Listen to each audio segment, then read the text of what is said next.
자, 5장입니다. 자, 멘토링의 목표. 우리가 이제 멘토링을 한다 그럴 때, 그러니까 이제 항상 이제 목표가 필요해요. 지금 이제 그 중학교 1학년짜리를 제가 멘토링 하면서 처음에는 멘토링을 그냥 교육시키고 뭐 이러면 되겠다 했는데 막상 움직이는 존재, 생각이 자유로운 존재, 자기 스타일이 있는 존재에다가 그것도 중학교 1학년. 그래서 많은 생각을 하게 됐어요. 그냥 교회에서 칠판 놓고 강의하는 게 아니라 한 사람을 데리고 멘토링을 하다 보니까 내가 생각한 거하고는 전혀 딴 또 생각을 가진 인격자니까. 그래서 중학교 1학년짜리를 멘토링 할 때는 내가 어디에다가 목표를 둬야 될 건가. 우선은 내 자신이 그렇지 않으면은 이게 막 헷갈려 버리게 되겠더라고요. 그래서 지금 목표 정리를 하는 거예요. 중학교 1학년짜리가 그러면 중학교 생활을 하는데 이제 얘 같은 경우는 특별한 강력한 어떤 분야에 대한 이제 목표가 없단 말이에요, 지금. 이런 애를 데리고 내가 멘토링을 하는데 그렇다면 얘는 내가 중학교 1학년짜리인데 어디다가 목표를 두고 얘를 멘토링을 해야 될 것인가. 네. 이제 이런 부분들을 지금 생각하고 있어요. 그래서 아직 확정한 건 아니지만은 일단 중학교 생활 자체에 대한 의미를 깨닫도록, 그래서 중학교 생활을 좀 보람있게 뭔가를 할 수 있는 단계까지만 해주자. 이제 그런 정리를 지금 하고 있어요. 그러니까 그런 것이 없다 보니까는 막 헷갈리는 거예요. 이제 나는 내가 준비한 대로 이런 순서로 쫙 가야지 그러고 딱 갔는데 전혀 아니니까. 그러면서도 너 멘토링 하는 게 힘들면은 뭐 안 해도 괜찮아. 그랬더니 또 그건 아니에요. 또 그러니까 안 할 수도 없고 하긴 해야 되는데 적극성도 없고. 네. 네가 하고 싶은 게 뭐야 그랬더니 얘가 나한테 퀴즈를 내는 거예요. 얘가. 그래서 뭐 이거하고 사이에 있는 건데요. 뭐 그런 식이야. 그 속에서 막 화가 올라오는 거야 지금. 얘가 지금 날 갖고 노나 지금. 그래서 아직도 지금 얘가 뭘 하고 싶어 하는지를 몰라 지금 내가. 그래서 야 진짜. 에? 대화는 이제 하는데 엉뚱한 소리를 팍팍 해야 된다니까 이게. 예. 그러니까 이제 뭐 정체성 이야기하는데 목사님 천국에 있긴 있는 거예요. 뭐 이런 식. 네. 그래서 그래 좋다. 내가 너 같은 이렇게 성격을 가진 애들을 앞으로 이제 어떻게 다룰 건지 내가 한번 이번에 12주 동안 내가 한번 임상을 내가 해보겠다. 그래서 그 이제 전문 이제 그 코치 그 친구하고도 이야기를 나누면서 지금 내가 이런 아이를 하고 있는데 경험이 있으면 좀 이야기를 해보라고. 그랬더니 자기도 중학교 1학년짜리는 아직 경험이 없대. 그래서 그럼 어쨌든 자네가 가지고 있는 강점 코칭을 나한테 한번 해보라고. 그래서 내가 그걸 들으면서 내가 한번 방법을 또 찾아볼 테니까 이제 지금 그러고 있습니다. 그러니까 하여튼 해봐야 알겠더라고 이게. 해봐야 뭐 어떤 애는 또 잘해. 우리 옛날 중학교 1학년 때 내가 전도해가지고 변호사 시험 봐가지고 지금 이제 올해 안수집사 됐는데 걔는 사법고시를 10번 시험 봐가지고 떨어졌어요. 그래가지고 11번째 했어. 네. 그래가지고는 내가 미안하더라고. 시험 보러 갈 때마다 이제 얘가 그 음료수 한 박스씩 들고 와서 기도를 받고 가는데 이게 10번째가 돼도 안 되니까 내가 맥 빠지는 거예요. 이거 목사가 기도를 해줘도 이게 뭐 되지도 않고. 네. 근데 어쨌든 11번째 했는데 걔네들은 이제 부부가 다 지금 우리 교회에서 만나가지고 그 이제 결혼을 했어요. 다 아주 그러니까 신앙의 중심이야. 얘네들. 그러니까 이제 애들을 낳는데 얘네들이 이제 지금 중학교 1학년이야. 그런데 이제 이 친구들은 세상적인 교육보다는 신앙 교육이 먼저 해야 된다 해가지고 모집사님한테 특별히 맡겨가지고 이제 제자훈련 교육도 시키고 이제 그래 왔지. 그러니까 그런 애 같은 경우는 보면은 잘해요. 이렇게 교육하고 그러면은 뭐 언어도 하고 잘해. 성숙이 돼 있어 이게. 그러니까 그런 애들은 멘토를 하면 정말 잘 커갈 수 있는 애들이에요 이게. 외국에서 살다 와서 조금 이렇게 저기 생각이 다른 이제 저 뭐야 블라디보스토크 영사로 나갔다가 이제 왔는데 그래서 이제 어쨌든 뭐 그런 것 때문인지는 모르겠는데 이제 어쨌든 그렇게 교육을 해요. 그래서 이게 할 수 있는데 지금 이제 초등학생 둘 애들도 멘토를 하는데 얘네들 같은 경우에도 잘해요. 그래서 내가 애들이 과연 될까 안 될까 고민을 하다가 이런 애들을 보면서 애들은 그래도 할 수 있다 이게 그런 생각을 이제 굳히고 이제 이런 걸 진행을 하고 있는 건데 반면에 또 이런 애들도 있더라고 지금 하고 있는 그런 애들도. 그러니까 그런 애들을 어떻게 다뤄서 효과적으로 만들어낼 수 있다면 그거는 아주 큰 희망을 가질 수 있지 않습니까 이게. 그러니까 그런 애들은 뭐 학교 가도 그렇고 또 그런 애들은 제가 학원에 와서 공부를 해도 그런데 이게 막 적극적으로 안 하니까 학원 그 집사님들도 답답해하는 거예요 이게. 예. 그래서 이런 부분들을 이제 우리가 답은 분명히 있을 거니까 어떻게 하면은 그래도 아이들의 그래서 얘가 보니까 먹는 걸 좋아하는 것 같아요. 그래서 다음에 갈 때는 뭐 먹을 걸 좀 사갖고 가서 좀 뭐 해볼까. 네. 어쨌든 애들 상대로 하니까 즐겁습니다. 애들 상대로 하는 건 젊어지는 거예요 이게. 네. 그래서 연세 드신 분들 요양병원 막 신방 댕기면은 나중에 이게요 우울증이 와 이게. 네. 우울증이 온다. 그럼 좋은 사람 말씀 들으니까 네. 다 죽으면 할아버지 할머니도 병석에 누워서 자기 고집이 막 있어요. 아무리 말해도 고집이 안 걸려. 다 죽어가면 할아버지 할머니 답답하대요. 네. 할머니 할아버지 너무 고집이 세죠. 그러니까 우리가 이제 그 정신치료를 많이 받아야 될 사람들이 누구냐면은 그 서비스하는 사람들이에요. 전화 서비스하는 사람들. 그러니까 이런 사람들은 그 상대방이 쏟는 걸 다 마음속에 받는다고요. 그러니까 내면이 굉장히 많이 정신적으로 병들고 이제 이러죠. 그러니까 그래서 우리가 이런 이제 요양병원이나 이런 데 신방 쭉 다니는 분들은 자기 내면의 세계를 항상 강화시킬 수 있도록 하지 않으면은 우울해져요, 이게. 네. 그래서 아이들 코칭은 젊어집니다, 이거. 애들 데리고 뭐 하다 보면은 하여튼 뭐 재밌어요.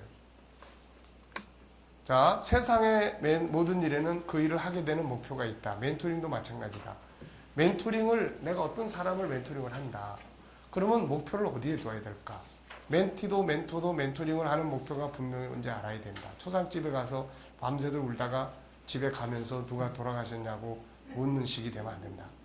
뭔가 열심히 막 멘토링을 했는데 목적지가 없어요, 이거. 그러면 안 돼요. 그래서 이제 뭐 몇 주, 몇 번 할 건지 우선 1차적으로 몇 번. 그래서 지금 애들 40교실도 일단은 12주씩으로 다 잘랐어요. 이번 거는 이제 서론이라 10주로 이제 했는데 다음부터는 이제 12주로 전부 다 이제 그래서 12주면은 이제 3개월이에요. 그래서 3개월 끝나면은 또 하기 싫으면 뭐 관두고 또 자기들이 선택한 과목에 대해서 하도록 하고 이제 뭐 그런 식으로. 근데 공과로 하면은 이제 계속 쭉 하면 되고 그런 식으로 이제 하면 돼. 방향이 없는 멘토링이 돼서는 안 된다. 멘토링을 하게 되는 많은 이유들이 있지만 몇 가지 정리해 보면 다음과 같다. 그래서 다음 달에는 우리가 이제 학습 멘토링을 이제 이걸 특별 프로그램으로 세미나처럼 할까 하다가 일단 그냥 우리끼리 한번 해보고 이제 임상을 해보자. 그래서 학습 멘토링을 하고 나면은 그 학생들이나 이런 경우에는 그 학습 멘토링 꼭 시켜보세요. 그 학습 방법을 통해서 어떤 효과가 생기는지 안 생기는지 우리가 이걸 봐야 돼. 이게. 그래서 가능하면 학습 멘토링은 다 시키지 말고 하겠다는 애들만. 그래서 서약서까지 딱 받고. 왜냐하면 다니엘 학습법 같은 경우는 제가 거기서 7가지를 소개를 했는데 첫 번째는 정체성이에요. 다니엘의 정체성. 두 번째는 절제예요. 절제.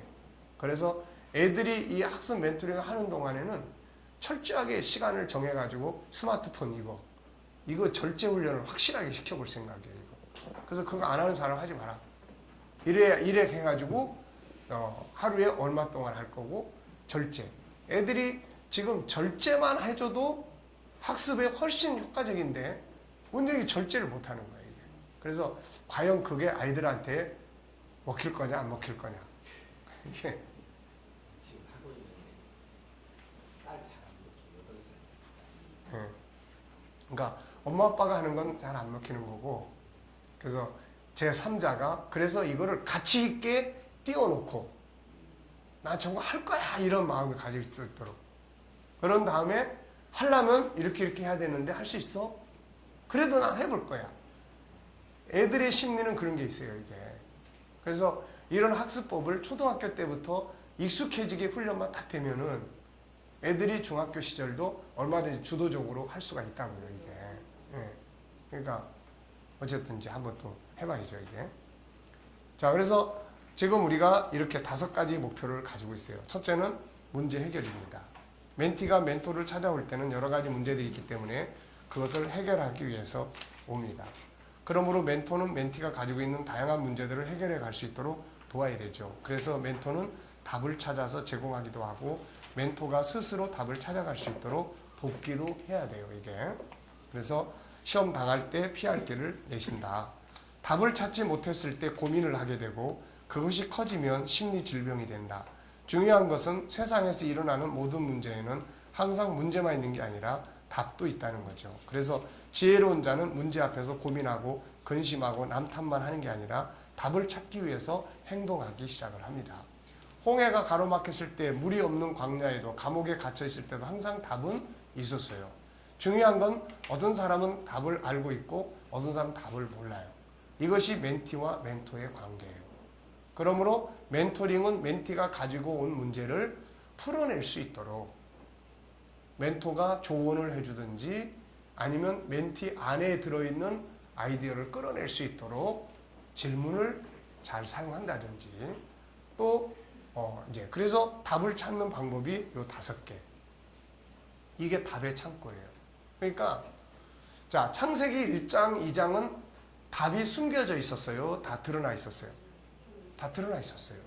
예를 들면 하나님 늘 만났어요. 이게 천국 생명나무를 통해서 늘 보고 먹고 이게 경험을 하죠. 인간관계 다 이거 안에 답이 다 있는 거예요. 그런데 인간이 범죄하고 난 다음부터 다 숨겨진 거예요. 전부 다 이게 다 숨겨졌어요. 하나님 숨겨져 있어요. 천국 감추인 보물이야. 다 숨겨져 있는 거예요. 이게 다. 그러니까 이거를 이제 이때부터는 뭐가 필요해요? 찾아내야 되는 거예요. 내가 누구지? 창세기 1장엔 그런 게 필요 없는 거야. 이제 날 찾아야 돼. 신이 있는 거야, 없는 거야. 그때는 그게 필요가 없어. 하나님, 사랑은 어떻게 하는 거지? 다 알아. 그러니까 에덴에 쫓겨난 다음에 다 숨겨진 거예요. 이게. 그래서 이때부터는 숨겨진 걸 찾는 거야. 우리 인생이라는 게 지금.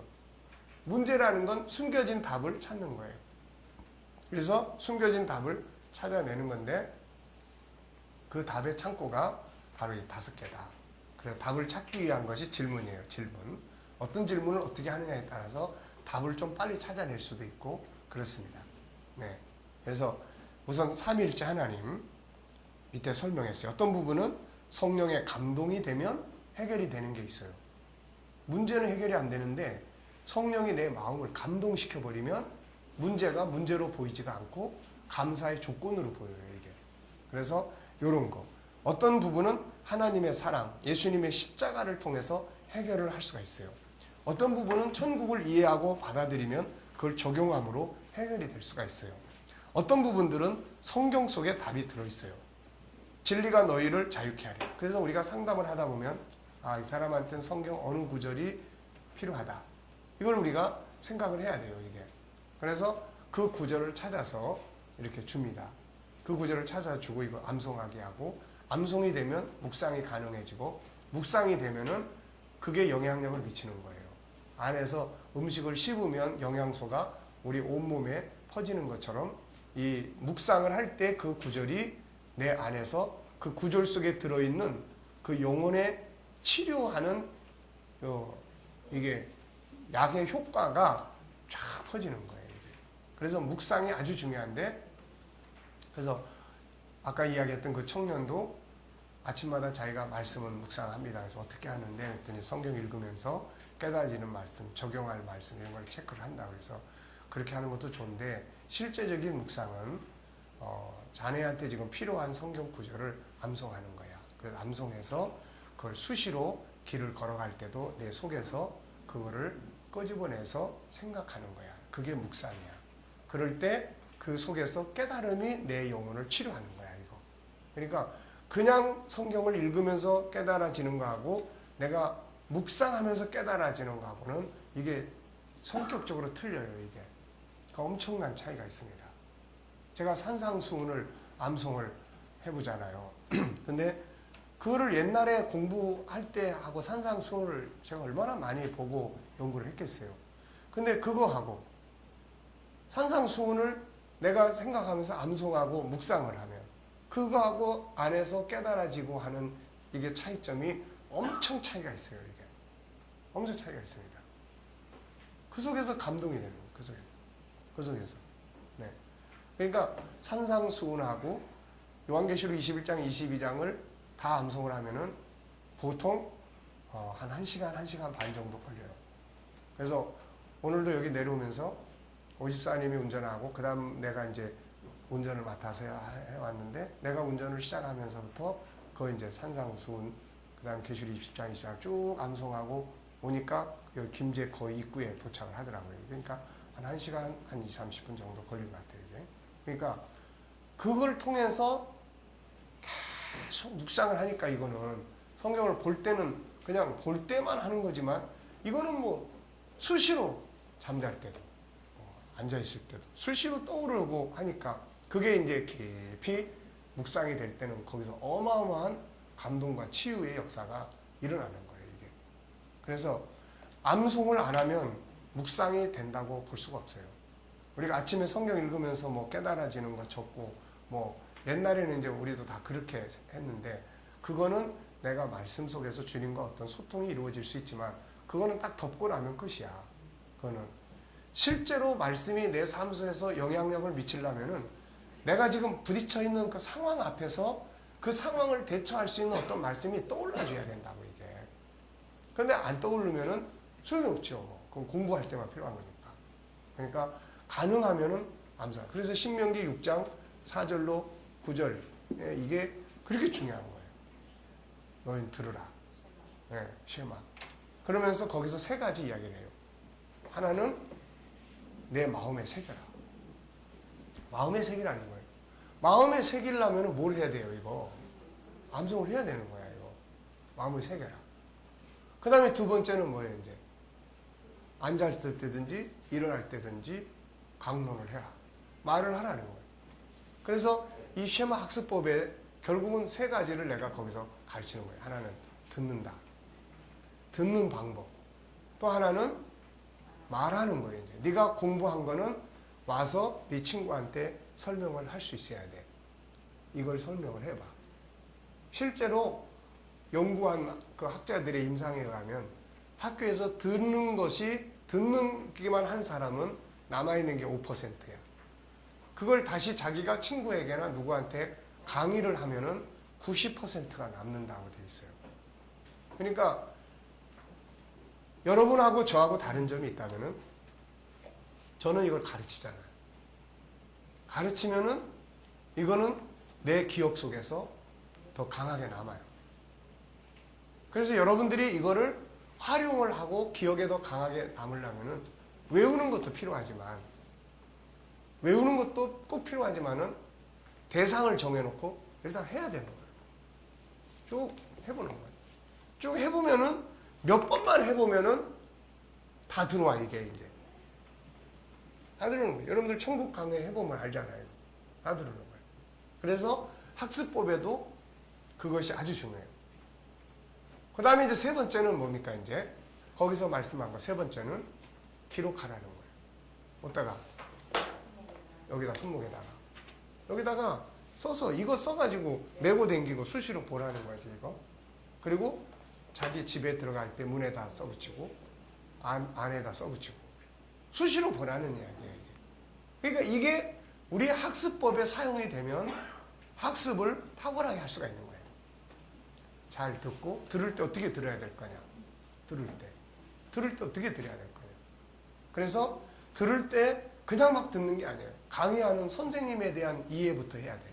저 선생님은 어떤 스타일인지, 그 선생님은 어떤 성향의 스타일인지, 그리고 이 과목의 주제, 국어가 뭔데? 국어의 의미도 모르고 국어를 듣고 있으면은 안 된다는 거예요, 이게. 그래서 이런 기본적인 것들을 중심으로 해서 그 다음에 듣는 훈련을 시키고, 그 다음에 듣고 나면은 그 다음에 기록하는 훈련을 하고, 요약한 것을 카드로 만들어 가지고 그걸 들고 다니게 하고, 그 다음에는 뭐예요? 이제 말하게 하는 거죠. 그래서 네가 인형을 앞에다 놓고라도 네가 오늘 수학 공부한 거를 한번 강의해봐. 네가 수학 공부한 거. 네가 오늘 국어 공부했으면은 앞에다 인형을 놓고라도 내가 오늘 이 공부했는데 들어 그래 놓고서는 강의를 해봐. 하면 네가 남는 거야, 그게. 그러니까 듣기만 하는 거 가지고는 안 된단 말이에요. 이게. 네.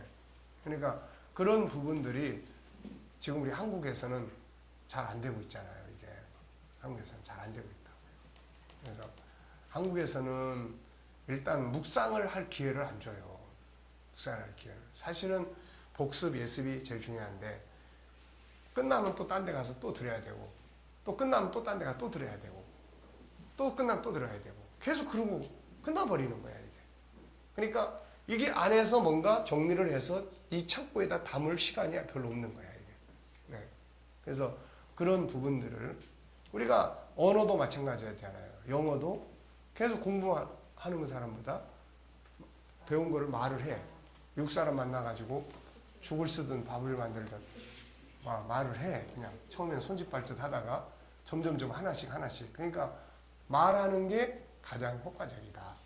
자기가 공부한 거를. 네. 자, 그래서 문제 해결. 답은 이렇게 있다. 어떤 부분은 그래서 성경 구절, 어떤 부분들은 우리 안에 있는 5가지 성품의 도구들을 사용을 해요. 존귀하게 한번 여겨보자. 이 문제를 존귀하게 여기는 건 이렇게 하는 거니까 이 부분을 네가 하루에 10번씩 이 과목은 내게 있어서 굉장히 중요한 존귀한 것이다.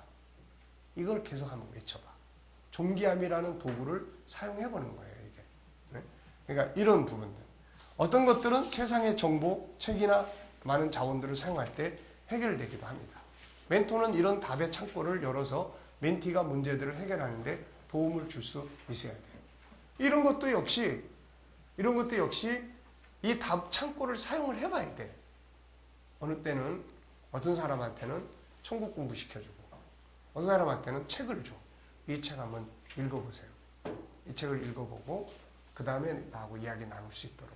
그래서 그런 부분들을 우리가 이제 사용을 하면 도움이 될 수가 있습니다.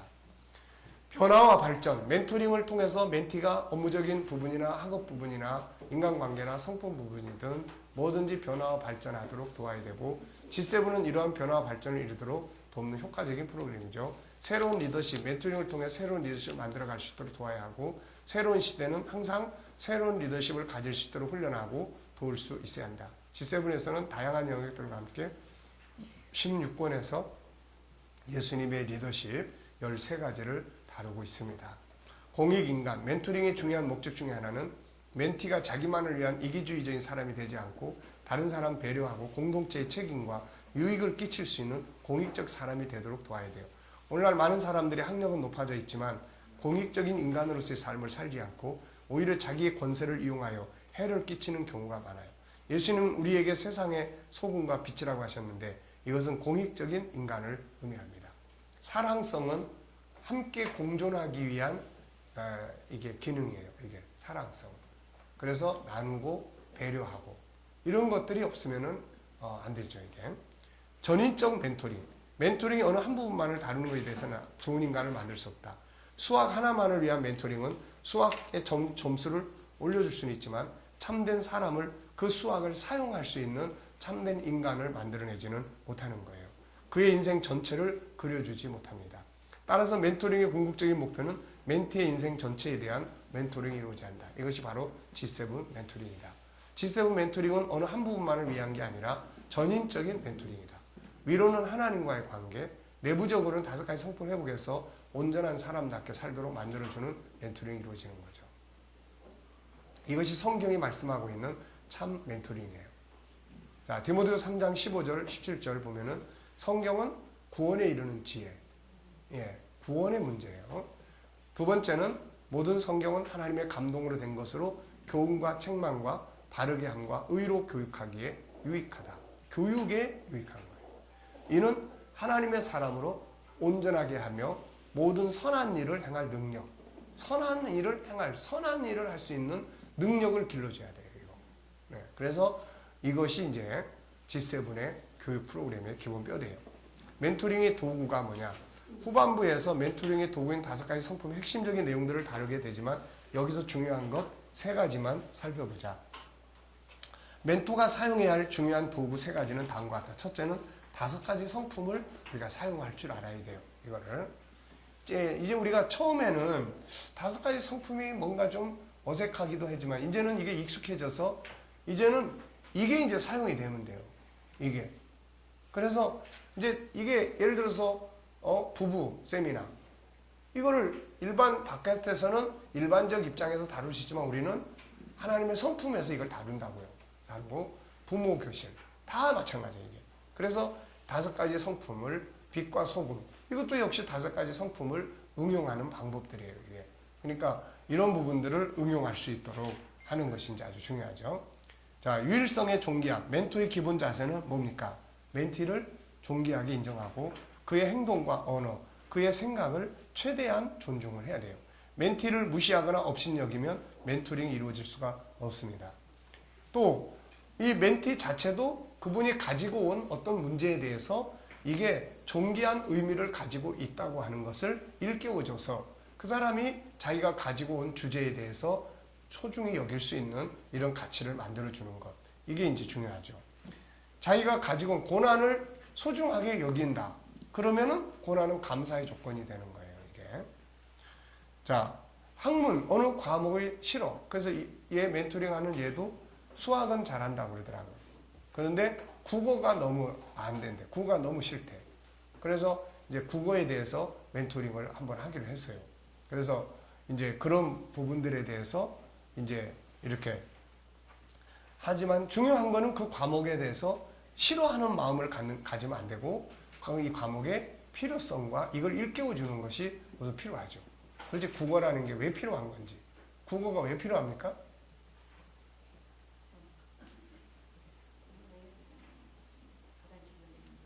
국어가 왜 필요해요? 잘 모르면 인터넷 속에다가 쳐보세요. 국어가 왜 필요한가? 네. 그래서 이제 이런 부분들을 먼저 일깨워주는 것이 이게 학습 멘토링에서도 아주 중요하죠. 이게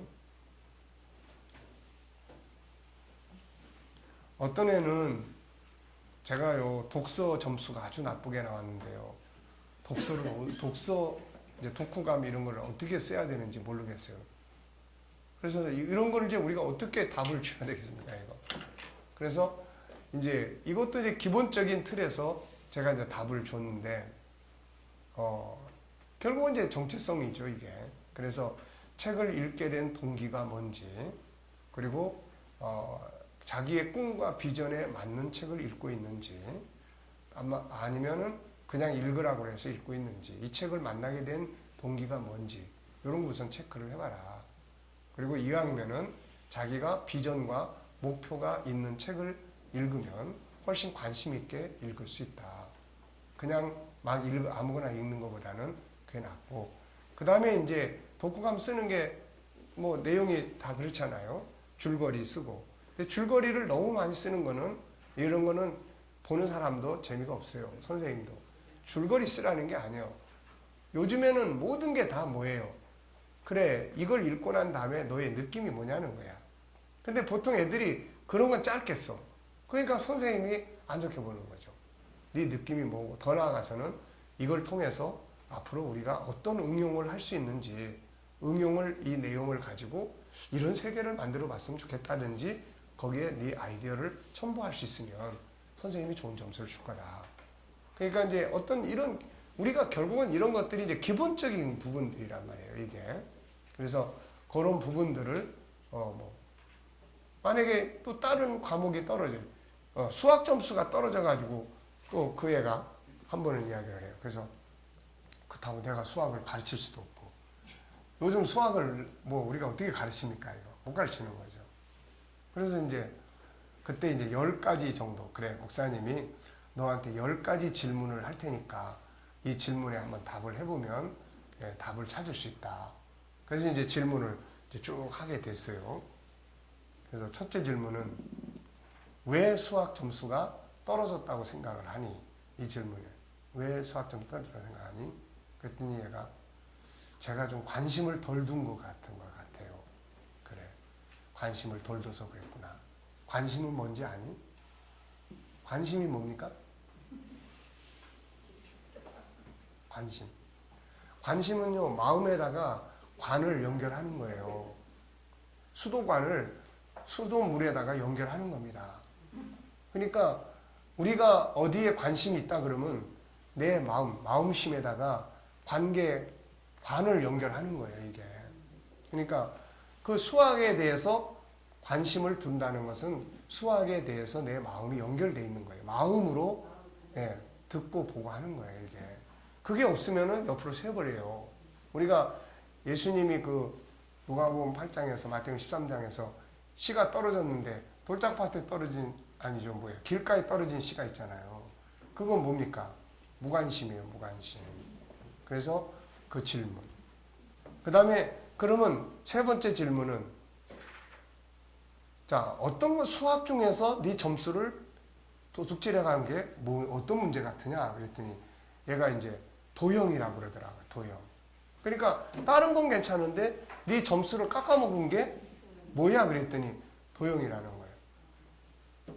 아, 도형이 도씨구나. 이 도둑놈이 네 점수를 다 깎아먹었네. 그럼 이거 그냥 놔두고 싶으냐? 도둑놈을 잡고 싶으냐? 그랬더니 잡아야죠. 그래. 그러면 이제 네가 이제 이 부분을 잡기 위해서 너한테 필요한 자원이 있다. 이거 네가 해결하려면 혼자서만 잡을 수 있는 건 아니니까. 그러면은 자원을 한번 쭉 생각을 해봐라. 어떤 자원을 사용하면 좋겠냐? 선생님한테 물어보면 좋겠니? 아니면 누가 목사님이 이걸 지도해 줄 사람을 연결해 주면 좋겠니? 그랬더니 얘가 선생님한테 물으면 좋겠다고 그러더라고요. 그래서 그래, 그러면 이번 주간에 언제 가서 물어볼래? 하여튼 질문을 한 10개 가까이 했어요. 그래서 결론은 얘가 이 수학에 관심을 갖기로 했고, 그 다음에 선생님한테 가서 물어보기로 했어. 나보고 그걸 도형을 가르치라고 그러면 난 못하는데 자원을 찾아줬다고. 자원을 찾아주니까 얘가 이제 가서 선생님한테 묻고 행동을 함으로써 그 문제를 해결을 했어요. 그래서 지금은 수학 어떠냐고 했더니 요즘은 잘해요 그러더라고. 그러니까는 내가 직접 뭐 가르치려면 힘든데 질문을 통해서 이제 문제 원인을 찾아주고 이해되는 부분과 이해가 안 되는 영역을 찾아주고 그런 다음에 자원을 찾아서 우리 지금 대학생들 가운데 중고등학생들을 지도하는 2명의 학생이 있어요. 그러면 이제 그렇게 연결을 해서 이제 이렇게 도와줄 수 있도록 만들어주면은 이건 뭐 얼마든지 자원은 찾을 수 있다고요, 이게. 그러니까 그런 부분들을 활용을 하면 이제 도와줄 수가 있습니다. 이렇게. 자, 그 다음에 이제, 그래서 물론 이제 기본적인 거는 우리가 좀 아는 게 필요하죠. 기본적인 것들은. 자, 그 다음에 멘토링의 도구는 그래 5가지 성품이다. 유일성의 다양성, 서로 다름의 기본 자세를 가져야 하고 다른 사람과 비교해서 안 되고 장점을 찾아 변화와 발전시키고 성장을 촉진하게 해야 된다. 만약에 그 국어를 지금 싫어하는 아이한테 질문을 한다면 그래도 수학의 장점이 뭐가 있는지 한번 생각해 볼까? 수학의 장점 5가지만 한번 찾아볼래? 뭐 이런 질문을 통해서 이제 수학의 좋은 점, 국어의 좋은 점들을 찾아내는 거죠. 여기다가 만약에 이제 앞으로 네가 나가서 너를 위해서 집을 짓는다 그러면 그 속에 국어적인 요소는 없을까? 국어는 문학인데 결국 아름답게 멋지게 인테리어를 하려면 이 속에는 문학적인 어떤 생각들이 작용을 해야 된다 이거.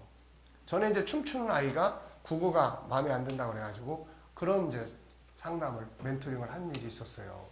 네가 춤을 추는데 기계적인 춤이 있고 주도적인 춤이 있다. 기계적인 춤은 선생님이 가르치는 춤을 그대로 흉내내서 하는 거고 주도적인 춤은 네가 창의력을 만들어가지고 사람들이 좋아할 수 있는 춤을 네가 만들어내는데 이때에 그런 콘텐츠를 만들어내기 위해서는 문학적인 요소가 필요한데 그것을 기본적으로 공부하는 게 그게 국어야. 그게 시를 보고 거기에서 소설을 보고 거기에서 인간들이 살아가는 세계를 보고 이런 걸 공부를 하는 거야. 그러니까 네가 국어를 잘함으로 인해서 창의력적인 춤을 만들어낼 수가 있어. 그랬더니 얘가 이제 국어에 대해서 조금 뭐가 생깁니까 이제? 예, 아 이거 내가 하는 일과 관계없는 게 아니구나라는 것을 생각을 할 수가 있죠 이게. 그러니까 그런 동기부여를 이제 만들어 주는 거고 실제적인 내용은 어려운 게 뭔데? 그러면 이거를 누가 도와주면 어떨까? 이거를 어떤 도움을 누구를 통해서 도움을 받을 수 있을까? 뭐 인터넷 속에서 찾을 수도 있을 거고 또 이렇게 교회 안에 같으면 누군가를 가르칠 수 있는 사람을 그 영역을 지도해 줄 사람을 소개해 줄 수도 있을 거고 이렇게 해서 일단 해결을 해주면 되죠 이제. 그러니까 그런 부분들이 또 재능 기본적으로 멘티 안에는 하나님을 닮은 능력이 있음을 인식하고 그것을 개발하고 발전하시도록 도와야 된다. 영적, 지적, 감성 재능. 학업은 지적인 거고 얘가 그 싫은 과목을 인내를 가지고 그 속에서 뭔가 의미를 찾아낼 줄 아는 거는 감성 재능 쪽이에요. 이거는 인격성의 생각의 기능. 상대방의 생각을 존중하고 칭찬하고 격려하고 높여주고 그가 생각의 기능을 충분히 활용할 수 있도록 도와야 한다. 좋은 아이디어와 창의력이 발산될 수 있는 언어와 분위기를 만든다. 새싹은 따뜻한 환경에 나오는 것 같다. 그러니까 생각을 어떻게 바꿔줄 수 있을 거냐. 이런 면에서는 어른보다 애들이 단순하니까 생각을 바꿔주기가 좀 쉬워요. 이게. 인격성의 자유. 상대방을 억압하는 말이나 행동 분위기가 돼서는 안 된다. 자유를 누릴 수 있는 분위기와 환경을 조성해야 하며 그를 치료하는 언어들을 사용하고 치유하는 환경을 만들어야 한다. 특히 멘토의 말과 행동은 상대방을 억압하기도 하고 자유하게도 한다는 걸 잊어서는 안 된다. 치유하고 자유하게 하는 말이 있고 희망을 주는 말을 해야 하고 아프고 억압하고 절망을 느끼게 하는 말을 해서는 안 된다. 야, 너 그 과목은 너한테 잘 안 맞는 것 같아. 뭐 이래버린다든지 어쨌든 절망적인 이야기는 멘토가 하면 안 되죠. 인격성의 세 번째 영역인 소통의 영역. 먼저 멘토와 멘티가 충분히 소통이 될 수 있도록 마음을 열어야 하고 분위기가 따뜻해야 한다. 이때 필요한 것이 따뜻한 언어, 매너 있는 언어, 재능을 개발해 줄 수 있는 언어, 좋은 질문, 닫힌 질문이 아니라 열린 질문. 멘토는 경청의 능력과 공감의 능력을 가져야 하고 거룩성의 영성, 하나님과의 소통, 아름다운 성품들이 멘토에게 나타나야 된다. 영성의 중요성을 인식시키고 지적 재능과 감성 재능과 함께 영성 재능을 발전시키게 하도록 돕는다. 영성 재능을 발전시키기 위해서는 여러 가지 실존적인 본질적 질문들이 이제 많이 필요해요. 사람이 왜 사는지 아니? 왜 왔는지 아니? 이 세상의 주인이 누군지 아니? 이제 저는 학습 코칭을 할 때 이제 뭐 초등학생들한테는 그런 이야기부터 먼저 했어요. 자, 공부 왜 해야 되는지 알아? 뭐 보통 애들이 그렇죠. 잘 모르겠어요. 또 뭐 좀 똑똑하다고 하는 애들은 알아야 뭐 성공하지 않습니까? 뭐 이런 이야기도 하고 또 뭐 엄마가 하라고 하니까 가요. 그런 것도 있고. 그래서 이제 우리가 하나님의 성품에서 보면은 누가 주인이에요? 우리가 주인이에요. 그래서 이 세상에 우리가 다 주인인데 주인으로 살고 싶어? 종으로 살고 싶어? 주인이 되고 싶죠. 너는 하나님이 주인으로 세상을 보냈어. 근데 이 세상에 모든 걸 다스려야 되는데 모르면 다스릴 수가 없어. 네가 식물을 다스리려고 하면 식물을 알아야 되지. 네가 너를 위해서 집을 한 채 짓는다, 건물을 짓는다고 생각해봐. 몇 층짜리 짓고 싶어? 그러면은 10층짜리 짓려면은 자, 콘크리트가 모래하고 어느 만큼 섞여야 되는지 이거 비율을 알려면 뭐 해야 되지? 수학 공부를 해야 되죠. 기둥을 너무 잘못 세워놓으면 무너지는데 기둥의 거리 간격이나 이런 것들은 다 수학이 하는 거야. 그리고 네가 건물을 지을 때 제일 필요한 게 뭔지 알아? 철학 공부해야 되는 거야. 철학. 왜 이 집을 지어야 되지? 이런 거. 그리고 그 다음에 이 집을 우리 인간이 멋지게 들어와서 평안함을 느끼고 이걸 하려면은 뭐를 해야 되는 줄 알아? 국어 해야 돼. 국어. 문학을 해야만 이 속에 사람들이 들어와서 평안하게 뭔가를 얻을 수 있는 거예요. 그러니까 그래서 이제 학습 코칭을 하면서 제가 이제 아이들에게 주로 이제 지도를 해보고 싶은 게 뭐냐면은 이 공부한 내용을 이야기해봐 하고 이 공부한 내용이 지금 현재 사용되는 곳이 어디인지 이런 걸 좀 찾아보게 하거나 내가 공부한 것이 그냥 이론이 아니고 이것이 실제로 어떤 현장에서 어떻게 이게 하는지 그런 걸 좀 경험시켜 주거나 아니면은 네가 공부한 이거를 오늘 아니면 이번 주간에 어디다가 활용을 해볼 수 있는 분야가 있는지 한번 생각을 해봐. 뭐 이런 거죠. 그러니까 이런 것들이 결국은 책상 앞에서 하는 공부가 싫은 거예요. 이게 책상 앞에서. 그러니까 그런 거를 현장과 관계를 갖도록 도와주면은 이게 이제 굉장히 그래서 어쨌든 다 부딪혀 봐야죠. 이제 그러다 보면은 좋은 G7의 학습 멘토링의 좋은 모델이 하나 나올 수 있을 것 같아요. 공부를 말씀하신 게 절망적인 말 하지 말라고 했잖아요. 예? 절망적인 말. 예. 너희들이 맞지 않는데 하지만 이 절망적인 말 하지 말라고 했대. 영 강한데 이게 아닌데 그래도 해보라고 해야 되는 건가? 포기시키고 빨리. 해라고 하라고 해서도 안 되고 할 수 있도록 이제 만들어 줘야죠. 그러니까 너 이렇게 해, 저렇게 해, 이렇게 해와 저렇게 해 이거는 안 되는 거고 그거는 누구나 다 그렇게 하는 이야기니까. 그리고 뭐 너 이렇게 해가지고 나중에 어떻게 살라고 그래 이런 거는 이거는 멘토링이 아니에요. 그러니까 멘토링이라고 하는 거는 뭐 그 사람을 그 아이를 막 야단치고 빡질러 가지고 뭘 어떻게 하자는 게 아니고 할 수 있도록 만들어내는 거예요 이게. 그러니까 멘토가 굉장히 지혜로운 사람이 돼야 되겠죠 이게. 네. 그래서 질문을 통해서 안 한다. 얘가 나를 빙빙 돌리고 그러고 있는데 막 화가 나가지고 나 속에서 막 올라가. 너 지금 나 가지고 내 목사님 가지고 장난하고 있는 거냐? 이렇게 딱 하고 싶은 말이 그냥 여기까지 나와. 그러니까 자 어쨌든 이제 그런 부분이에요. 그래서 첫째는 5가지 성품을 사용하고 두 번째는 언어를 사용하는 거예요. 그래서 여기 이야기했습니다. 자 경청이 중요하고 일단 계속 들어요. 뭐 듣다 보면 오늘 하고 싶은 이야기 또 네가 힘들 때 뭐 이야기 있으면 쭉 이야기해봐. 그리고 공감해주고 그럴 수 있겠다. 힘들겠다. 그리고 그 다음에는 질문을 이제 막 따지는 질문이 아니라 질문 필요한 질문들을 이게 이제 기술이고 지혜예요. 이게 그리고 이제 분석을 하죠. 이게 그래서 근데 목표를 일단 정하는 게 좋아요. 목표를 뭐 딱 정해가지고 수학 이거 좀 점수 잘 맞게 해주세요. 얘하고 갈등이 많은데 이거 좀 풀게 해주세요. 이래버리면 쉬워 이게 이제. 근데 지금 이제 이런 상태는 이제 좀 연구를 많이 해야 돼요. 그래서 언어는 3가지가 있죠. 재능 개발해주는 말, 평범한 말, 상처를 주고 사람 기분 나쁘게 만드는 말, 칼로 찌르는 말. 네. 죽고 사는 것이 혀에 달려있다. 그래서 이 내용들은 우리가 다 잘 아는 내용들이에요. 7살에 학습불능 진단을 받은 아이가 그 치료하는 전문가가 수십 번씩 나는 천재다. 이걸 통해서 이 아이가 새로운 변화를 가지고 공부를 했던 이야기. 그 다음에 그 뒤에 보시면은 삶을 바꾸는 말의 힘. 뇌의 98%가 말의 힘을 이게 입력을 한다. 듣고 온몸에 퍼뜨린다. 그래서 우리가 외치는 거를 자꾸 하게 하는 거예요, 이게. 그 다음 밑에 이제 사용하는 언어 한마디를 바꾼 결과. 그래서 이 이야기도 여러 번 나온 이야기입니다. 그래서 트럭 회사에서 기사를 뭘로 바꿨어요? 장인이라고 이름을 바꿨더니 처음에는 그게 잘 안 되죠. 그게. 예.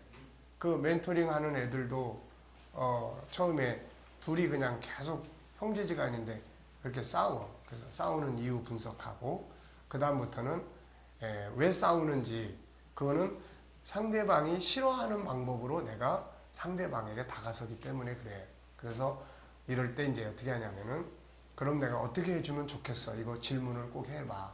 그랬더니 이제 그렇게 훈련을 시켜서 자 누나가 동생한테 한번 해봐. 그랬더니 얘가 이제 뭐라 그러냐면은 뭐라고 그랬더라? 늦게 네. 아유 목사님 늦게 해요. 그러고. 네. 그래서 제가 그때 무슨 생각이 들었냐면 올바른 말이 느끼하게 느껴지는 시대가 됐구나 지금. 그러니까 만약에 이거를 안 고쳐주면 얘들은 이 올바른 말을 쓰는 것 자체를 싫어하는 거예요. 이게. 그래서 이제 숙제를 계속 내주고 있어요. 그랬더니 요즘에는 애만큼 잘해요. 느끼하다는 말 안 하고 동생도 누나한테 그럼 누나 내가 어떻게 해주면 좋겠어? 이제 이런 거. 이 질문을 하는 거예요. 동생한테 내가 어떻게 해주면 동생이 막 싫어해. 그럼 내가 어떻게 해주면 좋겠어? 누나 이렇게 해줘. 그럼 그렇게 그 방법을 가지고 이제 다가설 수 있도록. 그러니까 애들은 걔네들 보면은 내가 아주 참 즐겁습니다. 그리고 얘네들이 아주 말도 잘하고 요즘 애들이 다 똑똑해요. 말도 잘하고 그러면서 또 알아듣기도 잘해요. 그래서 그런 부분들을 이제 하고 있습니다. 그래서 말을 바꿔주는 것이 굉장히 중요한 건데 이게 벌써 뭐 커버리면은 말 바꿔주기가 굉장히 힘들어요. 이게. 네. 자 여기 보면 이제 어떤 박사 이야기. 이 사람은 사업을 하는 사람이라 사실 박사학위가 필요 없는 사람이었는데 공부해가지고 박사학위를 취득을 했어요. 사연을 알아보니까 이제 이런 거예요. 형이 물었습니다. 막내야, 너는 박사학위가 필요 없는데 왜 박사학위를 받았지? 막내, 어릴 때 어머니께서 나를 계속 뭐라고 불렀냐면 김 박사라고 불러주시고 공부를 안 하면 김 박사, 요즘 공부가 잘 안 되는 모양이라고 말씀하시는 것을 계속 듣다 보니까 뭐가 어떻게 생각합니까? 예, 당연히 박사가 돼야 되는 것을 자기는 그냥 당연히 입력이 된 거야 이게. 그러니까 말의 힘이 이렇게 무서운 거예요. 말의 힘이. 네, 말은 이처럼 사람을 만들어 간다. 그래서 멘토가 사용하는 말들은 중요하다. 그가 사용하는 말은 멘티를 그런 사람으로 만들어 가기 때문에 그래요. 멘토는 5가지 성품이 살아 움직일 수 있는 말을 해야 한다. 그리고 언어에 함께 중요한 것은 멘토의 질문이다. 질문법은 G7 인격성의 3번째 영역인 언어 3, 질문의 기술에 집중을 다룬다. 어떤 질문을 하는가에 따라서 멘티의 생각과 행동이 움직이게 됩니다. 그러니까 우리는 지금 앞에서 대화하고 있는 이 멘티의 행동 때문에 화가 나는 거예요, 이게. 그러니까 거기에 화가 나고 막 이제 이야기를 해버리면 이건 이제 끝나버려요, 이제. 그러니까 우리는 뭘 생각해야 돼요? 얘가 왜 이런 행동을 할까? 우리는 여기에다가 초점을 둬야 돼. 얘가 왜 행동을 하고 있어? 이런 행동을 할까? 얘가 날 가지고 장난해. 너 왜 가지고 목사님 가지고 장난해? 이렇게 되면 이제 안 되고 얘가 왜 이런 행동을 하는 걸까? 여기에다가 이제 우리는 집중을 해야 돼요. 그리고 이랬을 때는 어떤 질문을 내가 해주면 얘가 원위치로 다시 돌아올까? 너 나 놀리는 거야? 이런 질문은 안 되죠. 이제. 그러니까 그런 부분들에 대한 연구가 이제 필요합니다. 그리고 3번째 이제 코칭이에요. 효과적 멘토링을 하기 위해서는 멘토는 반드시 코칭을 훈련해야 됩니다. 그래서 멘티 안에 있는 재능을 끌어내주는 일이기 때문에 그래요. 물론 멘토가 때로는 훈계도 해야 되고 공고도 하고 자기의 경험을 조언해 줄 수 있지만 결국 멘티가 자기 속에 있는 능력을 끌어내어 스스로 해결하고 발전해 갈 수 있도록 도와주는 거죠. 코칭 프로그램은 지시, 명령, 조언, 권고가 아니라 스스로 자기 안에 있는 능력을 끌어내어 변화와 발전을 이루어 가도록 돕는 거죠. 그러므로 멘토에게는 너무나 중요한 프로그램이에요. 코칭은 본서에서는 10장에서 다루고 있고 G7에서는 인격성의 소통의 영역 2번째 코칭에서 다루고 있어요. 4번째는 정체성을 일깨워주는 거죠. 문제를 안고 있는 정체성을 잃어버린 데서 생기는 것들이고 변화와 발전 그리고 성장을 가져오게 하는 것도 정체성을 일깨워주는 것이다. 자기 정체성을 잃어버렸을 때는 아무렇게나 살던 사람이 자기 올바른 정체성을 찾게 되면 올바른 삶을 살게 된다. 자기의 위치가 뭔지, 자기 본질이 뭔지를 모르면 변화와 발전을 만들 수 없지만 자기의 위치와 정체성을 깨닫게 되면 변화와 발전을 만들어낸다. 에스더 다니엘이 그랬고 탕자 역시 자기 정체성을 올바로 깨닫고 새로운 인생을 만들었어요. 정체성은 크게 본질적 정체성과 현실적 정체성이 있어요. 본질적 정체성은 뭐예요? 창세기 1장 27절 28절에 난 누군가에 대한 내용이에요. 이것을 바로 알면 세상을 다스리는 리더십을 갖게 된다. 멘티가 항상 이런 정체성을 가지고 현실을 살아가도록 도와야죠. 그래서 여기 있는 것처럼 이 내용들을 쭉 읽고 암송하게 하는 게 중요합니다. 다 같이 한번 읽어보죠. 시작.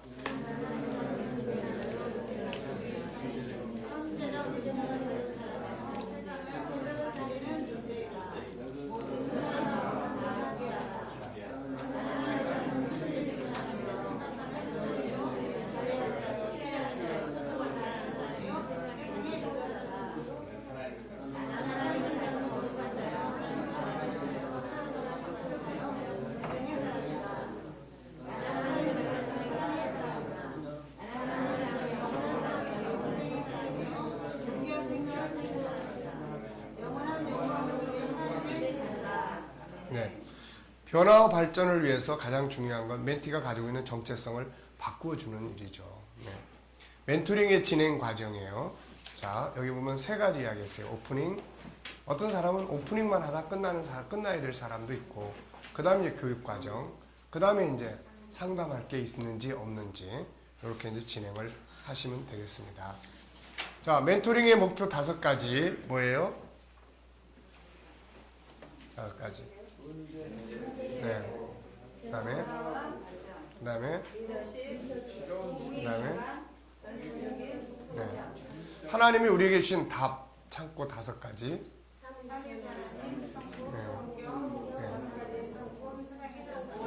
네. 이걸 우리가 다 경험해 보셔야 돼요. 이거 다 임상을 해 보셔야 됩니다. 이건. 멘토링의 도구 4가지는 뭔가?